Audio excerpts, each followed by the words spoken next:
Antonio Baucina, protagonista con 2 gol della goleata del Cus Palermo contro il 3M, partita bella per voi soprattutto nel primo tempo in cui avete allungato nel punteggio.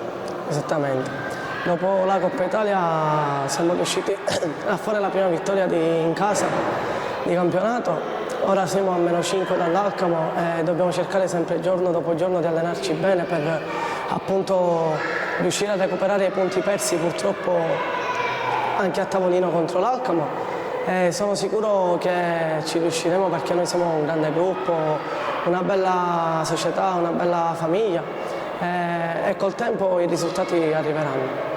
Poi a livello personale ho già anche fatto 2 gol, quindi giornata ancora più positiva. Io penso che la cosa importante è sempre vincere, però è una gioia bella trovare il gol dopo più di 2 mesi e sono felice di averlo fatto in casa da noi con i nostri tifosi.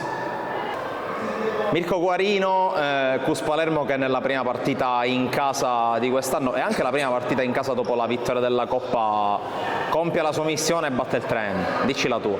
Sì, era una partita molto fondamentale perché dopo il pareggio con l'Isola avevamo bisogno di risposte, specialmente perché il 3M comunque era a 2 punti da noi, quindi partita fondamentale per staccare la terza in classifica e accorciare sulla prima, non so cosa ha fatto, però ogni partita dobbiamo pensare sempre a fare 3 punti, perché se abbiamo un obiettivo stagionale che è quello di vincere il campionato, o perlomeno provarlo a vincere, partita dopo cercare di fare più punti possibili.